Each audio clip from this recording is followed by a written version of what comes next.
Ok, alors comme promis, le lendemain de la première partie, je vous présente la deuxième partie. Donc la deuxième partie de ce projet bipède qui consistera à vraiment gérer toute la chaîne de création, de la modélisation au rig jusqu'à l'animation et au rendu, tout seul, comme un freelance qui travaillerait sur une mission, quoi.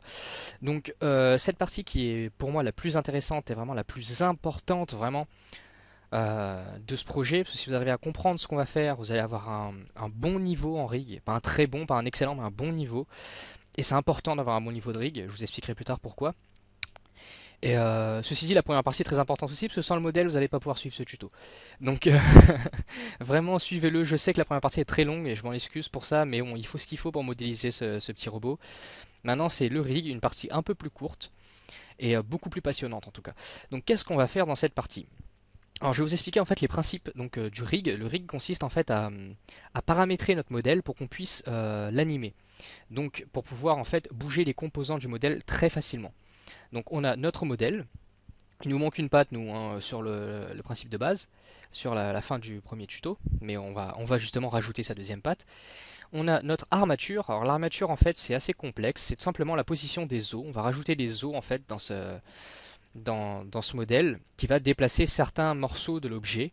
Donc là comme vous voyez, donc l'armature, c'est assez moche, c'est un peu illisible, c'est vraiment fouillis. Alors là c'est simple parce que l'armature est vraiment simple dans ce projet-là, mais une belle grosse armature c'est très moche à voir parce que on voit pas grand-chose. Et c'est pour ça qu'on va ajouter donc des contrôleurs externes. Donc voici les contrôleurs externes. Donc finalement, une fois qu'on aura besoin d'animer, on aura juste besoin d'afficher l'objet et les contrôleurs externes. Donc voilà les trois étapes que nous on va, enfin les deux étapes qu'on va ajouter à notre modèle. Le rig et les contrôleurs externes. Alors, que font ces contrôleurs externes? Alors, ce rig est vraiment automatisé au maximum. Alors, vous allez voir. Donc, déjà, on a la possibilité de lever la patte tout en fermant les griffes en même temps. Donc, vous voyez, regardez, si je soulève la patte, les griffes se referment tout seuls en même temps. Donc, je peux très bien aller poser ma patte plus loin et reposer la patte. Bon, là, je suis trop loin. Voilà, vous voyez. Alors, l'avantage aussi, vous voyez qu'on a de l'IK, donc de l'invert kinématique, c'est-à-dire qu'on soulève la patte et le reste suit. L'avant-bras et le bras suivent en même temps. On a les griffes qui se referment tout seuls. On a la possibilité avec ce contrôleur annexe ici de gérer l'ouverture ou la fermeture des griffes. Donc voilà, avec de simples cercles en fait, on va faire tout ça. Et on a le gros avantage aussi de ne pas pouvoir traverser le sol. Regardez là, si je descends mon contrôleur, je continue à le descendre. Pourtant, je ne traverse pas le sol. Voyez. Donc c'est les petites contraintes qu'on va voir, qui sont assez simples à mettre en place, vraiment, c'est juste qu'il y en a beaucoup. Et puis on a aussi la possibilité de gérer l'angle d'ouverture et de fermeture de cette articulation, qui donne plus de vie au robot, ça donne un mouvement supplémentaire, donc forcément plus d'âme à ce robot, donc une belle animation.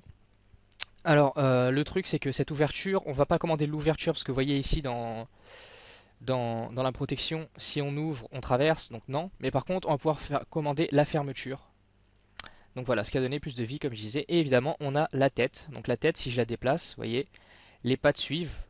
Vous voyez, je donne vraiment de la vie à ce robot très facilement, juste avec des rotations et en déplaçant un petit peu sa tête. Il y a vraiment tout qui est automatisé. C'est juste quelques contrôleurs pour contrôler tout le corps de ce robot. Donc voilà, donc on va apprendre à faire ça. Donc c'est parti. Ok, je reprends le projet là où je vous avais laissé dans la partie 1. Donc avec une petite modélisation assez sympathique, mais avec une seule patte, le pauvre. Ça va se régler dans cette partie, vous inquiétez pas. Ok, alors nous, on va s'attacher à créer des articulations, donc des os dans ces articulations-là, pour pouvoir le manipuler. Donc ce que je vais faire avant tout, c'est que je vais cacher la tête, puisque ça va nous embêter plus qu'autre chose, ça nous pollue la vue. Donc je sélectionne la tête et les épaulettes, M, non pas M, excusez-moi, H directement. Voilà, hide, on va cacher. Très bien. Alors maintenant, cette petite jambe, je vais mettre en vue de face. Je vais vouloir mettre des os dans chaque rotule, au milieu de chaque articulation. Alors pour ça déjà il faut arriver à choper le milieu. Donc je vais prendre une pièce comme celle-là par exemple. Shift S, Cursor to Selected. Donc j'ai mon curseur qui est au milieu de la rotule. Je me mets en vue de face. Je vais ajouter donc armature single bones, un os. Alors d'ores et déjà pour nous faciliter la vie, je vais changer le display de cet os. Donc vous voyez ici dans armature, j'ai display, on va mettre X-ray, on va cocher X-ray, hop, pour le voir à travers la matière. Et ici dans objet, display toujours, on va changer texture en wire pour le voir en fil de fer quoi qu'il arrive. Alors on va déplacer cet os et passer en mode edit. Alors les os ont trois modes comme vous voyez ici. Le mode objet qui permet de manipuler tout le squelette. Alors pour l'instant il n'y a qu'un seul os, donc vous pouvez pas comprendre. Le mode edit qui permet de manipuler et de placer les os, donc d'éditer les os, en rajouter, les déplacer, tout ça. Et le mode pose qui va permettre de les animer, donc de bouger vraiment les articulations et de créer des pauses d'animation. Et qui va aussi permettre de créer des contraintes complexes, le mode pose. Et le mode edit crée des contraintes simples. On va voir tout ça de toute façon. Pour l'instant, on est en mode edit parce qu'on va juste placer son squelette. Donc, en mode edit, ça c'est l'extrémité de l'os. C'est de là que peut partir un autre os. Vous voyez, en appuyant sur E comme extrude. Pour l'instant, j'annule ça. Donc, on va prendre cette extrémité d'os et on va le mettre au milieu de cette rotule. Donc, Shift S, Selection to Cursor. Tout simplement. Voilà. On va repasser en mode objet avec tabulation. On va sélectionner celui-là cette fois-ci. Shift S, Cursor to Selected. Je sélectionne cette armature. Alors, il y a un outil de sélection qui est assez pratique, parce que là, l'armature est en X-ray, donc vous le voyez à travers la matière. Donc il ne sait pas trop quoi sélectionner, si c'est la matière qui est devant ou l'armature. Il y a un outil de sélection assez pratique, c'est appuyer sur Alt, maintenir Alt en appuyant sur clic droit. Vous voyez, il ouvre un petit menu, le Select menu, et vous pouvez choisir après ce que vous voulez. Voilà. Donc, j'ai bien mis mon curseur 3D au centre de cette rotule, cette fois-ci. Donc je vais extruder avec E, je valide, et là je fais Shift S, Selection to Cursor. Hop. Voilà, et je vais faire pareil pour la dernière rotule qui est ici. Hop, Shift S, Cursor to Selected. Hop. Extrude, Shift S, Selection to Cursor. Là, je vais me mettre en vue de côté. Je vais extruder, annuler la position et tirer vers le bas, juste un os pour le pied. Très bien. Ok. Maintenant, je vais passer cet affichage en... Il y a une petite chose à faire, à ne pas oublier qui est importante.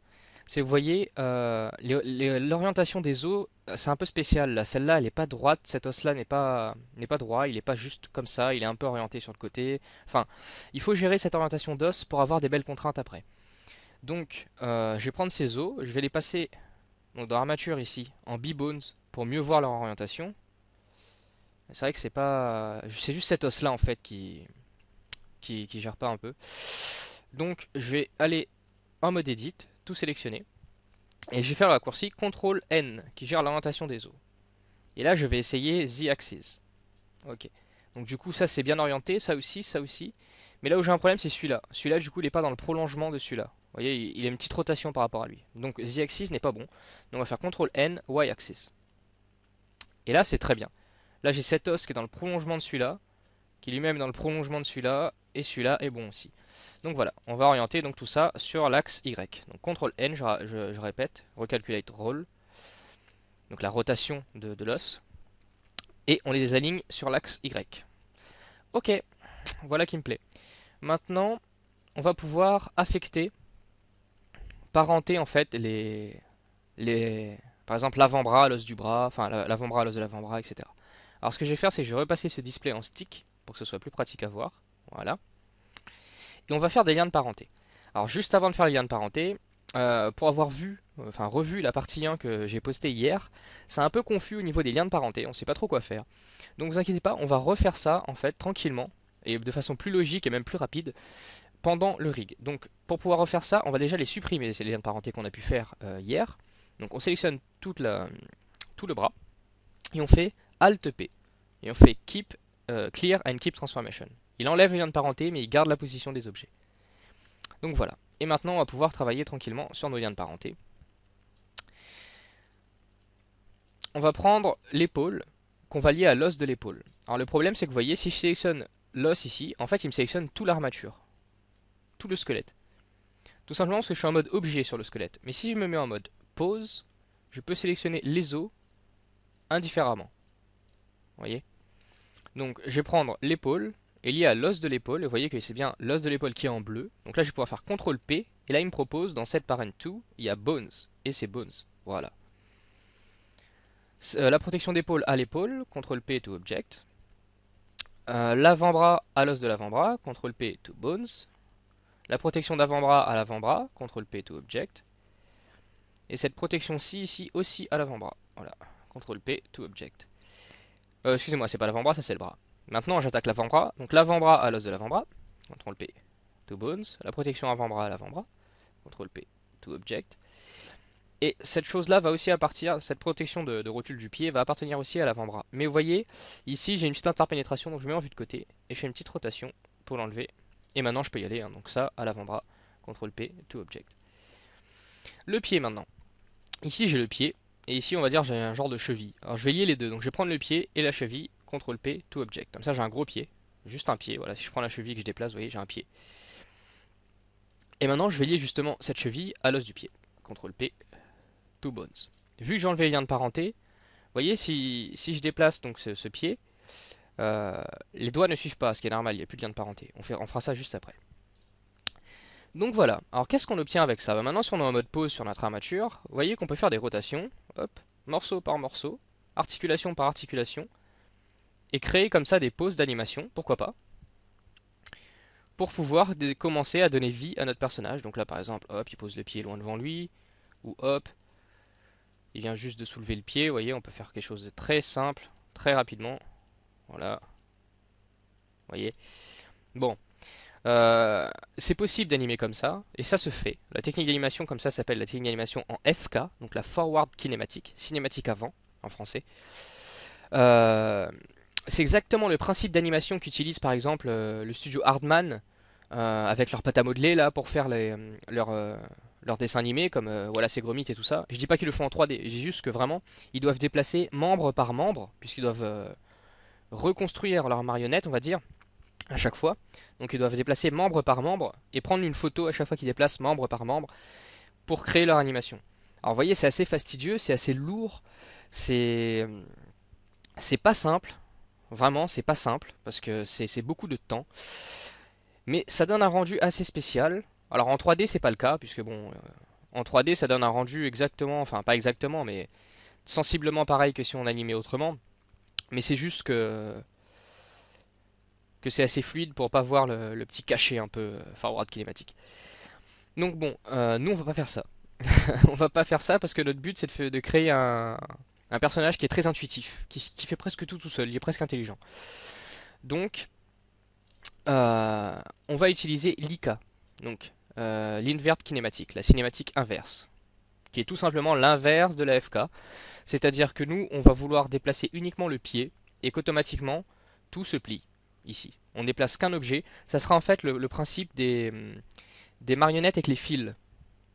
Donc l'IK c'est ce principe là. C'est comme si on avait un fil dans la main et en déplaçant cette main, vous voyez avec une marionnette avec ces fils là comme Pinocchio, on peut bouger le bras juste en déplaçant la main. Et bah l'IK c'est exactement ce principe. Et la FK c'est plutôt le principe des G.I. Joe quoi. Vous êtes obligé de bouger morceau par morceau ou des Barbie, tout dépend, pour pouvoir avoir ce que vous voulez.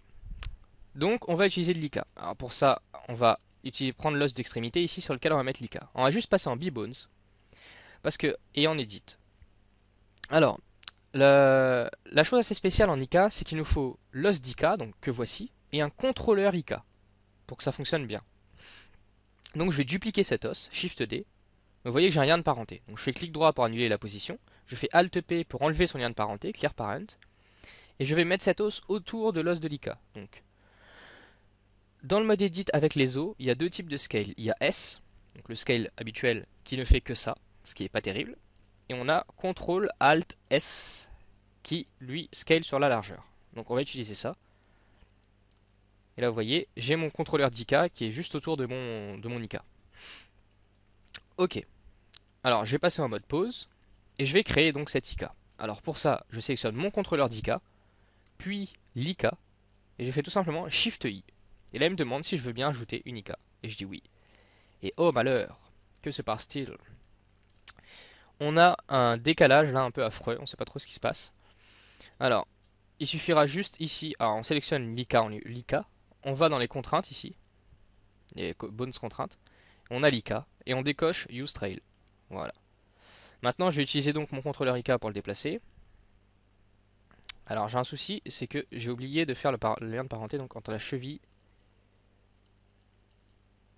Alors j'ai repassé en stick, rapidement, j'ai dû faire trop de CTRL Z en fait. J'ai repassé en stick et je refais le lien de parenté entre la cheville et... Le problème c'est que je sais pas si je suis sur l'IK là ou sur mon contrôleur. Je pense que je suis sur l'IK. CTRL P, Bones. Je vais repasser en B-Bones. Donc si je déplace ça, voilà. Mais il bouge pas. Alors attendez. Je vais être obligé de revenir un peu en arrière parce que j'ai zappé le lien de parenté entre la cheville et le et l'os de la cheville. Alors je suis obligé de revenir un peu en arrière là. Parce que le problème c'est qu'une fois que vous avez mis votre contrôleur IK comme ça, vous pouvez plus accéder à la cheville parce qu'il y a le fin. C'est un beau bordel on va dire. Il faut bien faire les choses dans l'ordre. Alors je vais prendre donc cette cheville, hop. Alors je vais mettre en mode pause. Voilà, CTRL P, to bones. Ce qui veut dire que maintenant, ok. Donc ça permet de revoir un peu la manipulation du coup. Là je vais aller beaucoup plus vite. En mode edit, je choisis Shift D, je vois qu'il n'y a rien de parenté donc je clear parent. Et CTRL Alt Z, je fais un scale sur la largeur. Je passe en mode pause pour créer des contraintes complexes. Je sélectionne le contrôleur puis l'IK. Shift I, il m'a créé un IK, une IK, une contrainte IK, vous voyez, et qui est décalée. Donc pour ça, je sélectionne mon IK, je vais dans la contrainte IK et je décoche Use Tail. Et là, hop, il n'y a plus de décalage. Si je prends mon IK et j'essaie de la déplacer, il se passe des choses vraiment étranges. En fait, on ne déplace pas une IK, on déplace le contrôleur d'IK. Et voilà. Donc là, j'ai deux problèmes. Le plus flagrant, c'est celui-là. Quand je déplace vers le haut, vous voyez, il y a mon épaule aussi, qui fait partie de la chaîne d'IK, donc qui va se déplacer aussi. C'est pas du tout ce que je veux. Donc il faut que je lui dise quelle taille fait cette chaîne d'IK. Combien d'os il y a dans la chaîne d'IK. Donc je vais sélectionner l'IK. Et vous voyez, j'ai chaîne length. Et là, je vais faire 1 et 2, puisqu'il n'y en a que 2. Et vous pouvez imaginer que la contrainte IK fonctionne comme un élastique en fait. C'est-à-dire que il va se plier uniquement sur l'axe de l'élastique. Vous voyez, par exemple, quand je vais tirer ça, je vais comprimer l'élastique. Et là, vous voyez, pour comprendre un peu comment va fonctionner la chose en voyant juste ces petits traits. Ok, donc là 2 c'est très bien. Du coup, si je bouge, il utilisera que 2 os après l'IK dans la contrainte IK. Donc l'épaule ne bouge plus. Ça me plaît. Par contre, ce qui me plaît pas maintenant, c'est que quand je déplace vers le haut mon contrôleur d'IK, l'IK lui-même fait une rotation là, on ne sait pas pourquoi. Il a envie de faire une rotation, donc il en fait une. Et ça me plaît pas. Alors, ce qu'on va faire en fait, ça va être tout bête.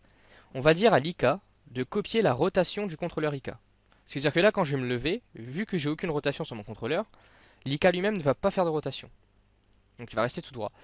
Donc pour ça, je vais sélectionner le contrôleur IK, puis l'os d'IK. Je vais faire CTRL SHIFT C pour ouvrir le menu Add Constraint, with Target. Alors en fait, le Add Constraint with Target, c'est exactement la même chose que le contrainte qu'on a ici, hein, Add Constraint. La différence, c'est que c'est le with Target en question, c'est qu'on a une cible. C'est-à-dire que vu que j'ai sélectionné le contrôleur IK avant l'IK, ça veut dire que la contrainte va être injectée dans l'IK et qu'elle va se faire en fonction du contrôleur IK.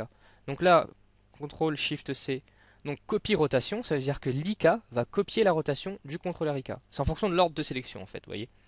Et ça fait gagner du temps. Ça évite d'aller là et d'aller taper le nom de l'os, surtout que je le connais pas parce que je l'ai pas nommé, donc c'est des os un peu, voilà, Bonescat, trucs comme ça, c'est pas terrible.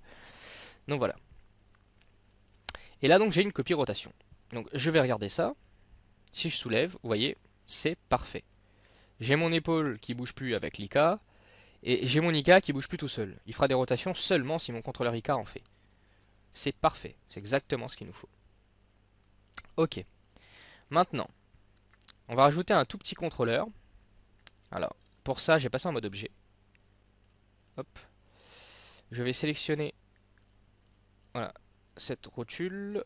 Voilà, Shift S, Cursor to Selected. Et je vais ajouter un empty, que voici. Et je vais le tirer un peu vers l'arrière. Ça va être le pôle contrôleur, donc le contrôleur d'angle d'ouverture de cette articulation.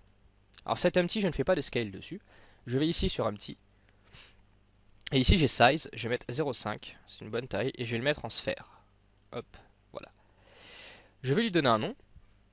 Alors j'appuie sur N. Ici j'ai item, donc ça va être pôle contrôleur comme j'ai dit. Voilà. Je vais aller sur mon os d'IK, donc pour ça je sélectionne l'armature, je passe en mode pause pour sélectionner que l'os et contrainte complexe, donc IK. L'IK ne se trouve que dans le mode pause. Voilà, puisque c'est une contrainte complexe. Je vais dans ma contrainte IK. Et vous voyez ici j'ai pôle target. Et je vais renseigner donc mon pôle contrôleur. Hop. Et oh malheur, il y a mon IK qui part dans tous les sens. Alors c'est rien.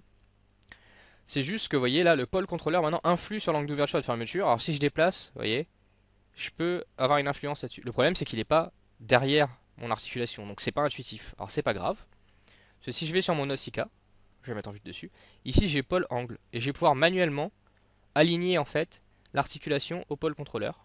Donc là c'est bien par exemple, voilà. Et maintenant donc, voilà, c'est plus intuitif, voilà, tout simplement. Et donc je peux contrôler l'ouverture d'angle pour cette articulation, plutôt la fermeture parce que l'ouverture on va éviter. On va éviter pour une simple et bonne raison, c'est que si vous regardez ici la protection, si la tige voilà, entre en collision avec la protection, il y a une interpénétration qui est pas du tout logique, mais on peut par contre faire ça sans problème. Ça va donner plus de vie au personnage, ça c'est sympa. Ok, donc là on a une IK qui est parfaitement mise en place, même pour un personnage organique, parce que nous on va faire que du rigide, hein, c'est vraiment de la modélisation industrielle et c'est de l'animation industrielle. Mais pour un personnage organique, donc un vrai bras ou une vraie jambe, c'est exactement ce qu'il faudra mettre en place. Une IK avec un contrôleur IK, choisir la bonne taille de chaîne, habituellement c'est toujours deux, si c'est un personnage, si c'est un bras ou une jambe, et avoir un pôle contrôleur pour pouvoir gérer l'angle d'ouverture et de fermeture. Pour lui donner beaucoup plus de caractère dans sa démarche, des choses comme ça. Donc voilà pour l'IK. Alors on va maintenant s'attaquer aux pieds. Alors les pieds, on va rajouter des os en fait, alors je vais vous montrer, dans ces, dans ces petites rotules là, pour chaque doigt. Alors je vais le faire pour un seul doigt, et je vous laisserai le faire pour les trois autres doigts, et je vais passer moi le passage où je l'ai fait, comme ça on va gagner du temps. Alors, la technique est simple. Je vais faire pour ce doigt là par exemple, il est plus visible. Je vais faire Shift S sur cette rotule, Cursor to Selected, pour avoir le curseur au centre de la rotule. Je suis en mode objet. Hein. Shift A pour ajouter... Non, pas un single bone. Je vais prendre mon armature, me mettre en mode Edit. Et là, je vais faire Shift A. Et vous voyez, il m'ajoute automatiquement un bone. Vu que je suis en mode armature, il sait que c'est un bone ce que je dois ajouter. Et il me l'ajoute au bon endroit surtout. Il me l'ajoute dans cette rotule. Maintenant, je vais prendre le haut de cette rotule. Je vais faire pareil. Shift S, Selection to Cursor. Hop. J'ai confondu les deux. Et je vais juste tirer vers l'avant. Et vers l'avant, vous voyez en fonction de la taille de l'ongle. Hein. Donc voilà. Tout simplement. Ce qui va me permettre en fait d'avoir un os qui est tout droit. Et qui part de l'intérieur et du milieu de cette petite rotule. C'est ça qui est important. Donc voilà. Alors je vous laisse refaire la manipulation. Au pire, je le refais sur un autre os. Hein, je vais faire sur celui-là. Donc je reviens en mode objet. Donc en faisant tabulation. Je sélectionne la rotule. Shift S. Cursor to Selected. Je sélectionne l'armature. Je passe en mode Edit. Shift A. Il m'ajoute un os. Le haut de cet os là, je vais faire Shift S. Cursor to Selected. Hop. Oh mince, excusez-moi. Je vais faire... non. Shift S. Cursor to Selected. Je passe sur l'armature. Je passe en mode Edit. Je vais faire Shift A. Ajouter un os dans la rotule. Ce haut de cet os, je vais faire Shift S. Selection to Cursor. Voilà. Je vais mettre en vue de dessus, parce que là, je ne peux pas tirer sur un manipulateur. Et je vais juste tirer comme ça. Vers là. Alors l'essentiel, c'est que cet os soit très droit. Dans le sens où il soit vraiment dans le sens du doigt. Donc il faudrait que le milieu de cet os soit au milieu du bout du doigt. Voilà. Et vous faites pareil pour les autres os.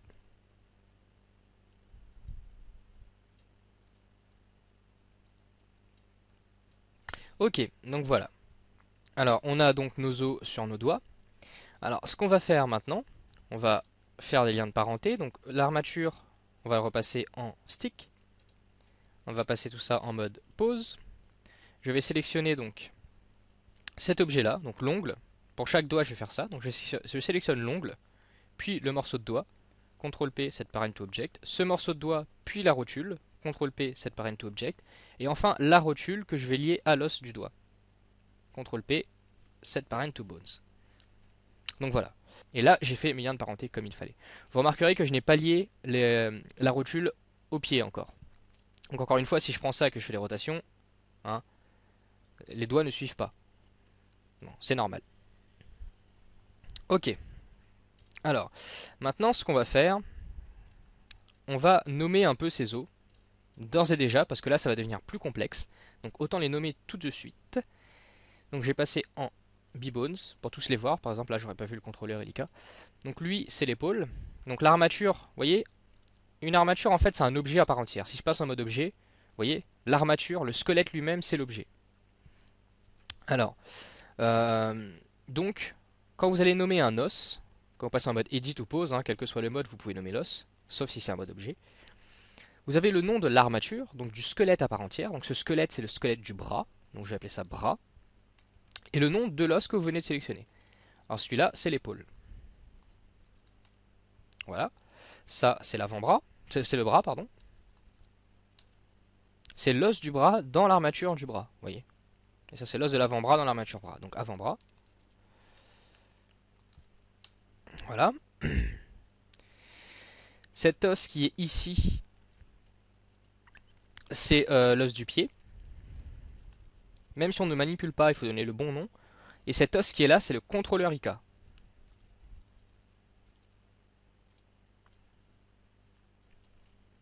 Alors si vous avez plusieurs IK dans un même membre ou dans une même articulation, dans ce cas vous rajoutez une extension. Donc là ça va être contrôleur IK underscore pied, vous voyez, pour contrôler l'IK du pied. Mais bon, nous on va faire une armature par bras et une armature pour la tête. Donc on peut mettre juste contrôleur IK parce qu'il n'y aura qu'un IK dans cette armature. Qu'une IK pardon dans cette armature. Celui-là ça va être le doigt A. On va dire que c'est A, B, C, D dans le sens des aiguilles d'une montre. Donc c'est le doigt A, le doigt B, le doigt C,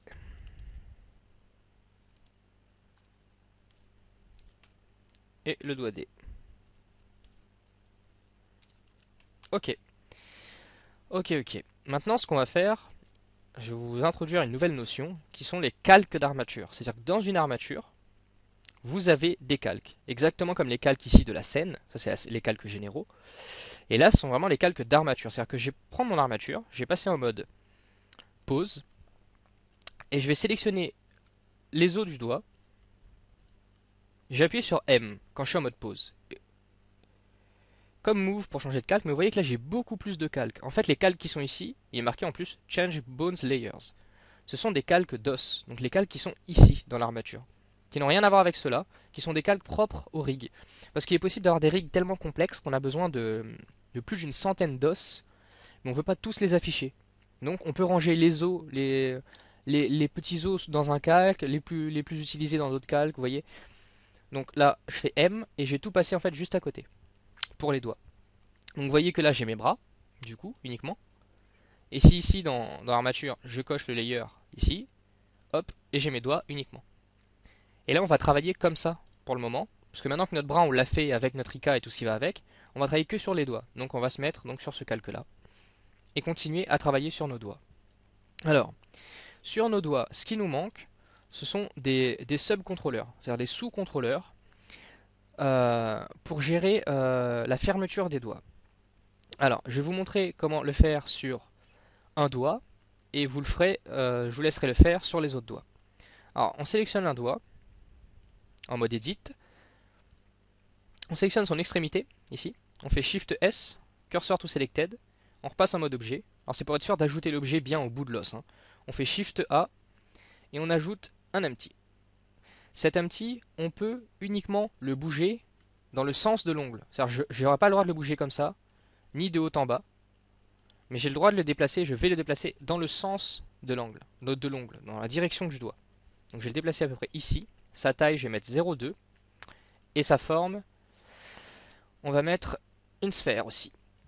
Donc voilà. Cet empty, ça sera le contrôleur de ce doigt. Donc ce doigt s'appelle comment? Normalement on les a nommés. Je vais passer en mode pause. Ce doigt s'appelle doigt B. Ok. Donc partant de ça, cet empty s'appellera contrôleur underscore doigt B. Voilà. Donc le doigt a son propre contrôleur. Maintenant on va prendre ce doigt en mode pause, c'est important. Et on va lui ajouter une contrainte track to. Et on va chercher donc le contrôleur doigt B. Voilà. Et là vous voyez que si je déplace ce contrôleur, je peux gérer l'orientation du doigt. Alors il y a une subtilité quand même, c'est que c'est fort probable qu'au moment où vous allez faire ça, vous allez avoir un bug soit ça va pas marcher, ou le doigt va se retourner tout seul, ou je ne sais trop quoi.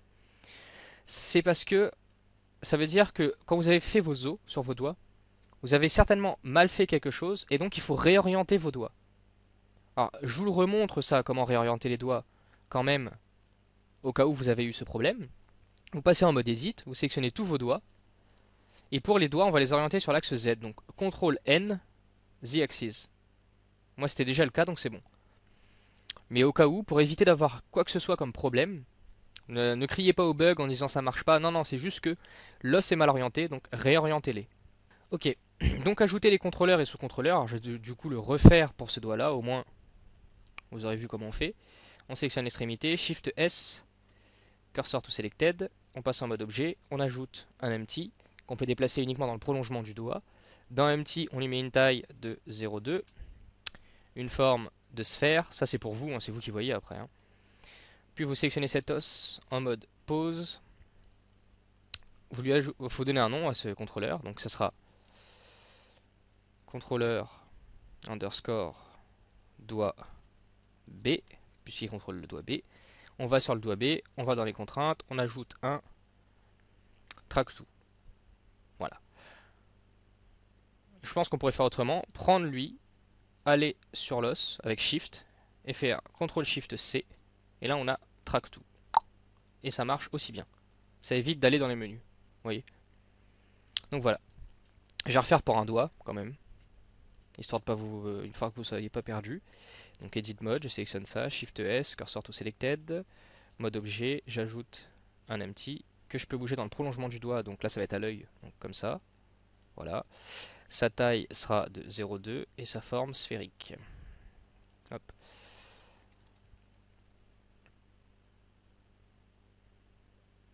Ça va être à l'œil, mais il faut que ce soit quand même bien, bien placé. Ok. Celui-là, ça va être le contrôleur underscore doigt C. Celui-là, c'est le doigt C. Je sélectionne mon armature, je passe en mode pause. Je sélectionne mon contrôleur, puis cet os. CTRL SHIFT C. Track to. Je vérifie. Effectivement, j'ai un bon track to. Ok. Et vous faites pareil pour les autres doigts.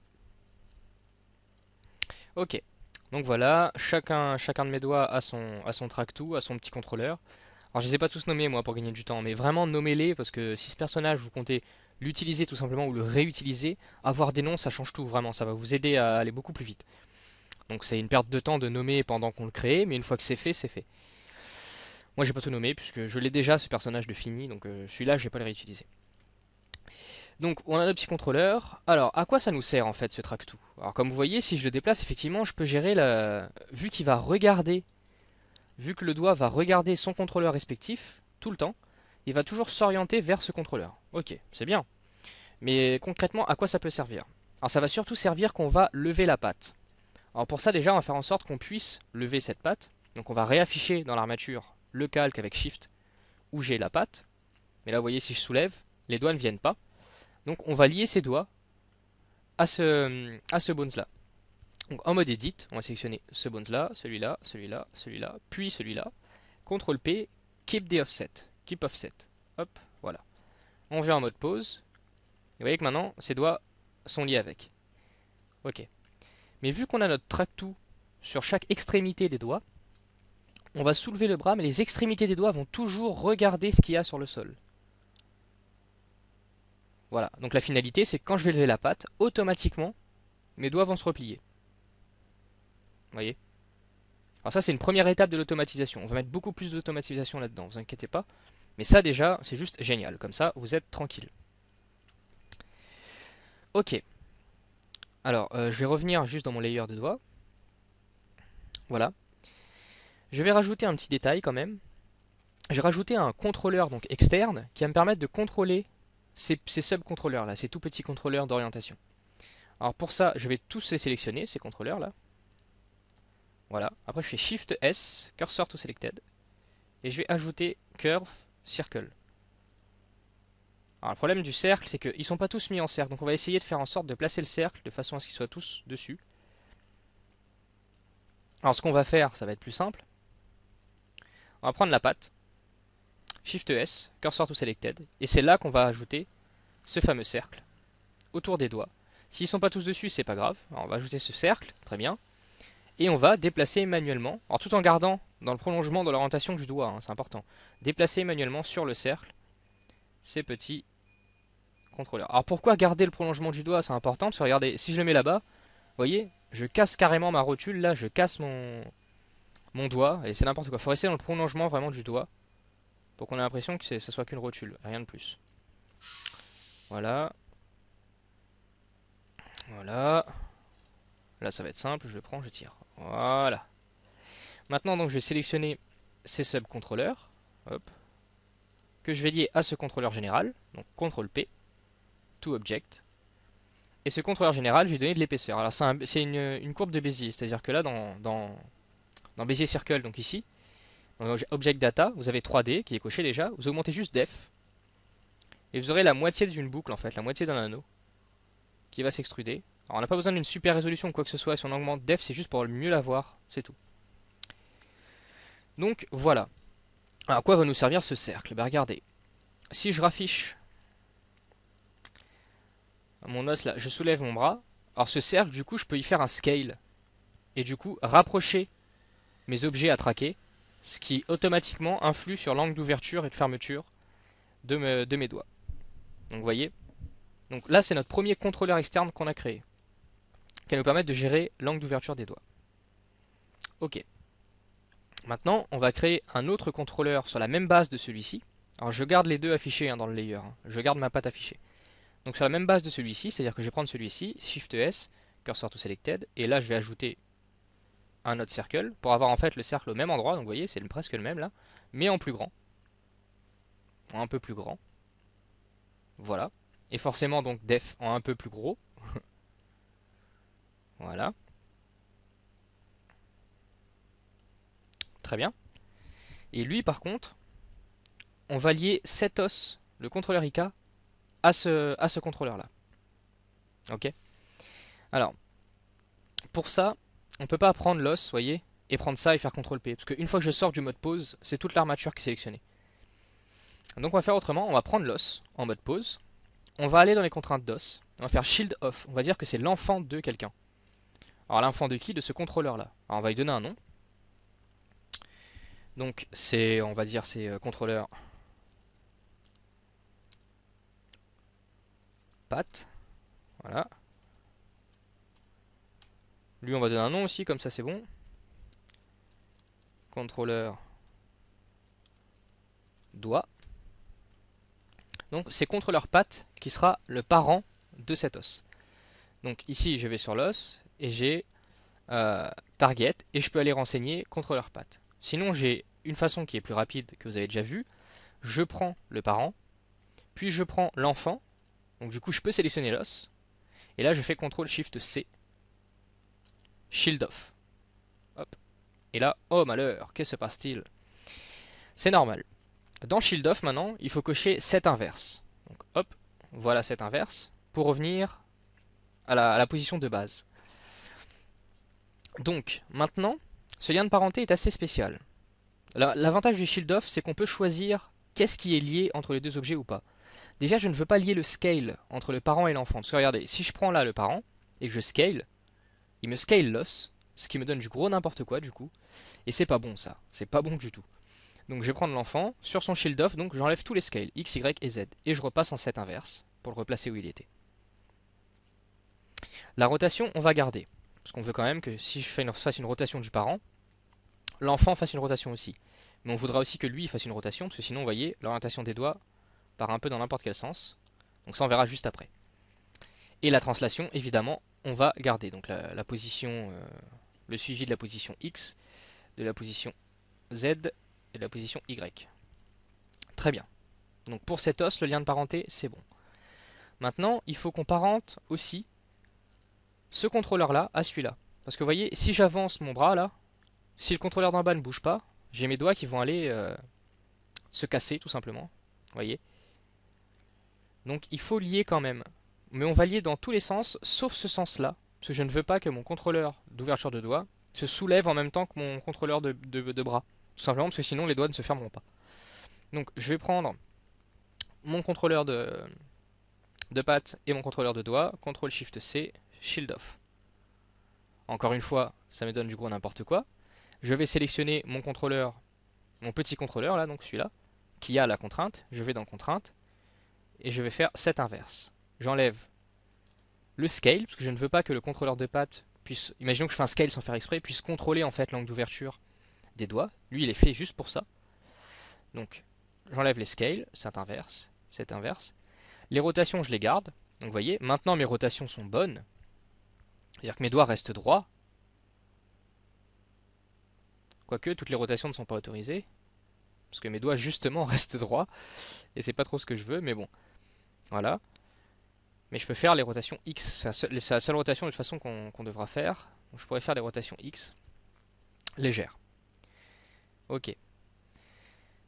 Je ne veux pas, par contre, avoir de position Z. Regardez, si je prends mon contrôleur, je soulève et que lui aussi suit, ça sert à rien, ça se plie pas.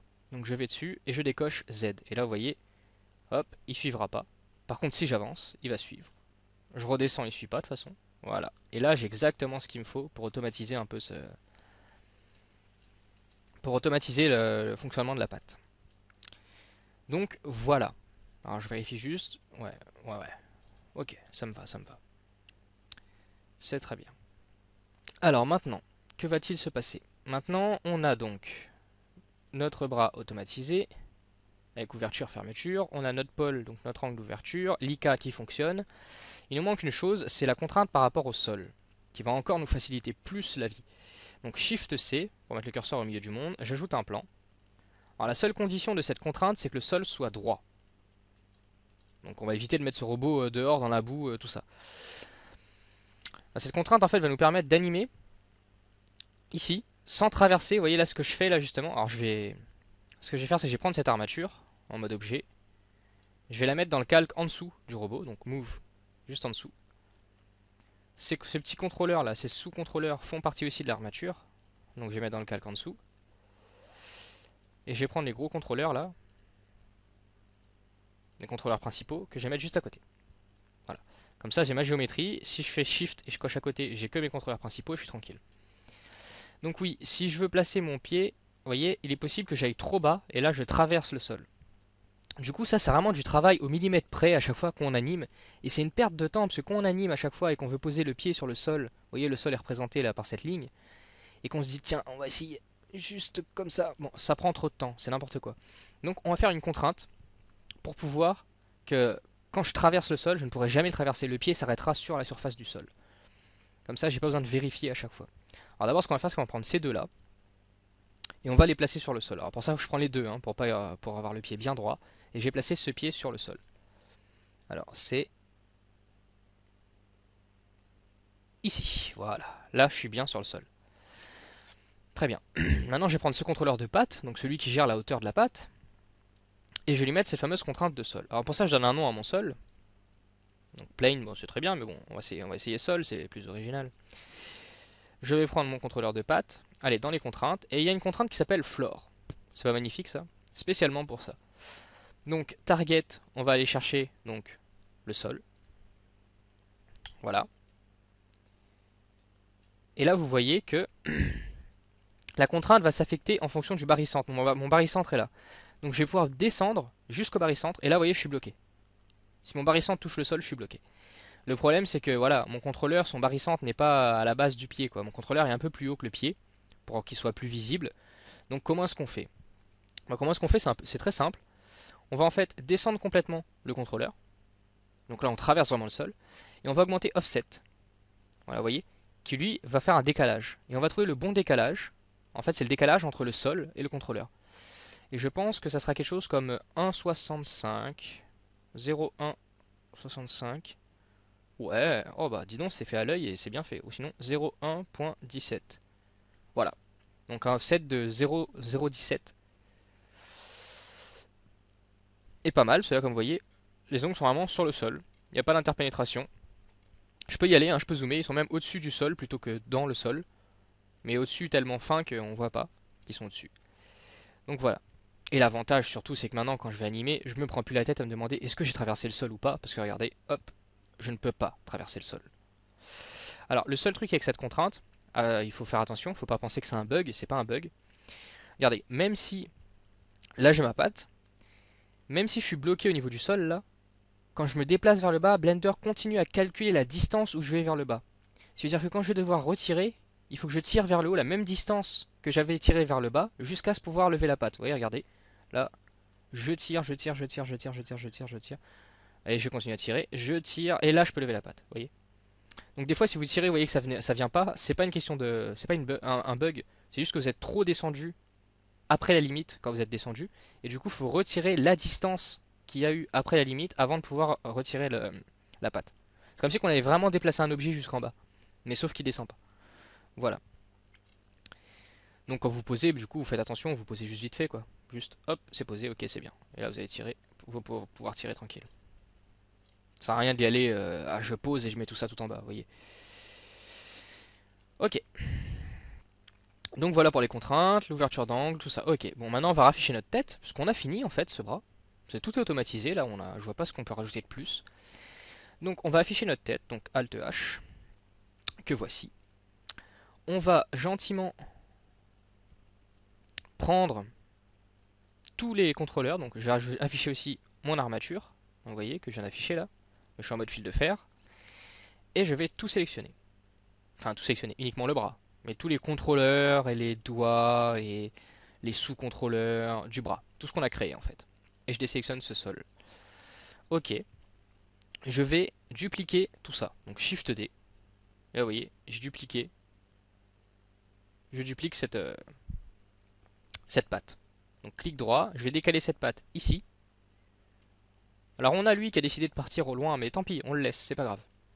Je vais décaler cette patte ici. Je vais revenir sur lui et faire cette inverse. Vous voyez, c'est son shield off en fait qui a décidé de bugger, c'est rien. On revient dessus, on fait cette inverse sur son shield off et il revient là où il est censé être. Il n'y a pas de souci. Ok. Le problème maintenant c'est que ma patte est à l'envers, elle est vers l'intérieur. Alors pour ça, je vais sélectionner l'armature. Vous voyez, je vais passer en mode pause, sélectionner tous les os de l'armature. Et je vais faire un scale de -1 sur l'axe X. En fait, c'est comme si je faisais un mirror. Je vais inverser la position des os sur l'axe X. Donc SX -1.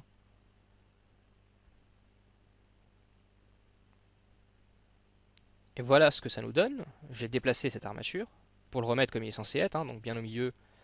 Voilà. Enfin, je me cale sur cet os là par rapport à son track tout pour bien voir ça.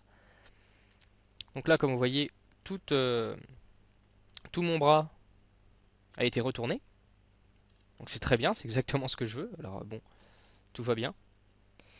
Et maintenant, alors je vais juste vérifier que le fonctionnement est toujours là, hein. Donc vous voyez, le fonctionnement est toujours là. La contrainte de floor aussi, je ne veux pas dépasser le sol. La contrainte du gros contrôleur par rapport au petit, voilà, il y a toujours la poursuite du petit, ok. L'offset ici et là aussi. Ok, donc j'ai tout en fait, c'est très bien. Maintenant tout ce que j'ai à faire, donc en vue de face, je resélectionne tout. Sauf ça, hein, on n'a pas besoin de ça. Oh, ça non plus. Oh, soyez gentil quoi, arrêtez de vous sélectionner pour rien. Voilà. Donc je resélectionne tout ça et je vais déplacer, tout simplement. Jusqu'à mettre en fait l'épaule, bah, l'os de l'épaule dans l'épaule. Donc hop, voilà. Alors lui il part dans tous les sens, mais il faut pas y prêter attention, encore une fois, comme je vous ai déjà montré. C'est juste son shield off en fait qui a décidé d'être capricieux, donc on fait cette inverse et il revient où il est censé être. Et voilà, donc là on a nos deux bras. Ok, c'est bien, on a deux bras qui sont fonctionnels, mais de façon indépendante. C'est-à-dire que pour l'instant, je ne peux pas bouger la tête et les bras bougeront automatiquement, non. Puisque je n'ai pas encore fait d'armature pour la tête. Alors, je vais revenir juste avec l'affichage le plus simple possible. Donc vous voyez qu'on a en fait 90% de notre rig là, hein, qui est fait, hein. Maintenant, on va gérer la tête. Alors, la tête, ça va être très simple. Déjà, vérifiez bien que... Bon, on va déjà rajouter un os. Donc en vue de face, on va rajouter une armature tout simplement. Donc je vais sélectionner cette tête, Shift S, Cursor to Selected, ça revient au centre. Je vais ajouter donc armature single bones. Même si c'est une armature différente, c'est pas grave. Pour cet objet en tout cas, vu que c'est un objet mécanique. Cet os, je vais l'afficher donc ici dans armature en B-bones. Je passe en mode edit. Sa base va être à la base de la tête, sa hauteur bah, au sommet de la tête. Et je vais faire CTRL SHIFT S pour sa largeur. En fait, ça va faire un gros cube, quoi, tout simplement. Voilà. Ce gros cube, je vais le passer en X-ray. Et je vais le passer, ou non, je vais pas le passer en X-ray celui-là, pour pas le voir à travers. Mais je vais le passer par contre en fil de fer, parce que là, regardez, si je reviens en mode normal, ça me fait tout simplement un cube sur mon... J'aime pas ça. Donc je vais passer en... Au lieu de texture, je vais mettre wire. Donc voilà mon os. Alors cet os, comme tous les armatures, est censé être dans le calque d'armature qui est ici. Voilà. Donc là, j'ai toutes mes armatures maintenant. Si je regarde que les armatures, vous voyez. Ok. J'enlève les contrôles externes pour l'instant. Donc voilà mon os. Alors cet os, il faut faire attention à ne pas confondre l'armature et l'os lui-même. C'est-à-dire que là, vu que je suis en mode objet, même si j'ai qu'un seul os, si je fais une rotation, je fais une rotation de toute l'armature et pas de l'os. Pour faire une rotation de l'os, il faut passer en mode pause, et là il est en bleu, et là je fais une rotation de l'os.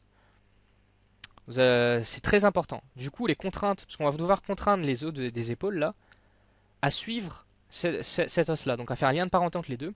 Il faut bien faire le lien de parenté avec l'os et non pas avec l'armature, même s'il n'y a qu'un seul os à l'intérieur. Donc pour ça, ça va être simple. Alors cet os s'appelle armature, mais s'appelle bones, ok. Alors cette armature là, je vais sélectionner, bras, voilà. Je vais le passer en mode pause. Celui-là, pareil, en mode pause pour pouvoir sélectionner que l'os. Je vais sélectionner cet os là. Enfin, celui-là plutôt. Puis celui-là. Et je vais faire CTRL SHIFT C, Shield Off. Alors vous voyez que l'enfant va automatiquement rejoindre le centre de son parent. Alors c'est pas ce qu'on veut, donc on sélectionne l'os maintenant, uniquement. On va dans les contraintes, et on coche cet inverse. Et voilà. Et je fais pareil pour lui, donc d'abord le parent, puis l'enfant.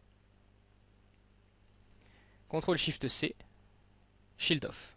Pareil, je vais dans l'enfant, je coche cet inverse, et voilà.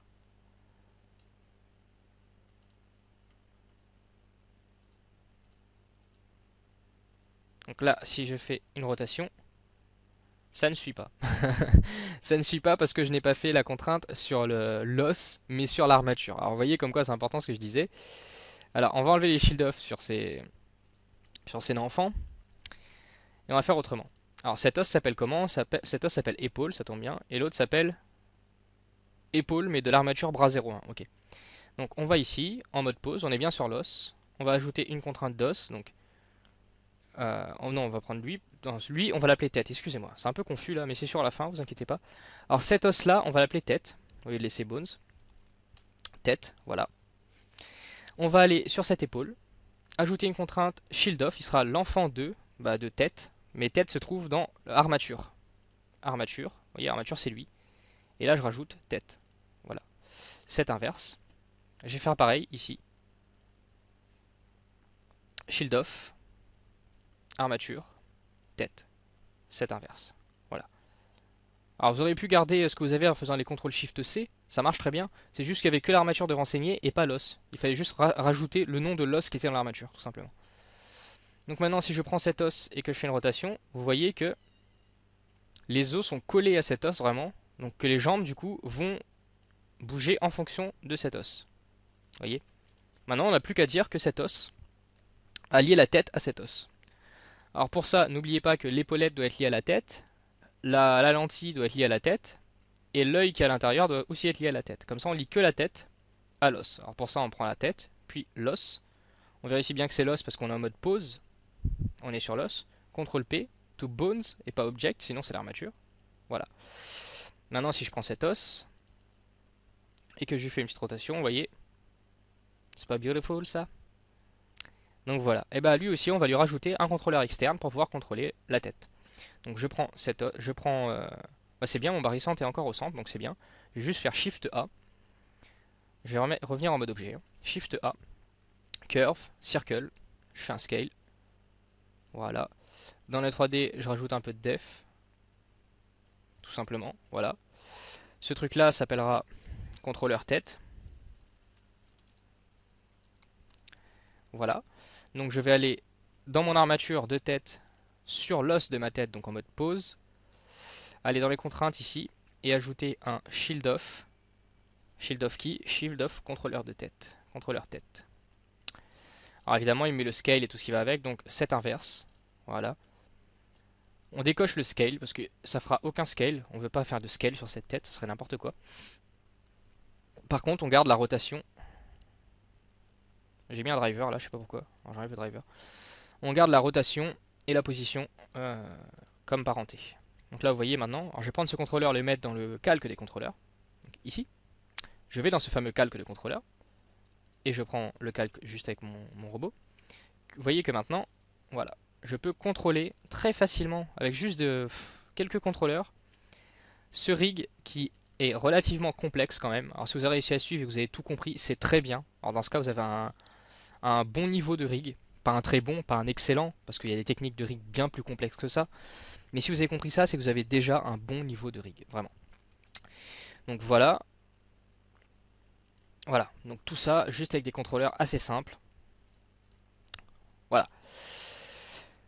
Après, si vous voulez voir des dieux du rig, je vous invite à regarder le rig des robots qui a été fait pour le projet Mango. Donc qui a eu un nom maintenant, c'est Tear of Steel, je crois. Et l'arme du métal ou quelque chose comme ça. Euh, Vraiment, allez sur le site, même sur le site de Blender, vous pouvez voir les rigs et vous verrez que les rigs que eux ont fait pour leurs robots, ça n'a rien à voir. Là, on rentre vraiment dans du très très très très haut niveau.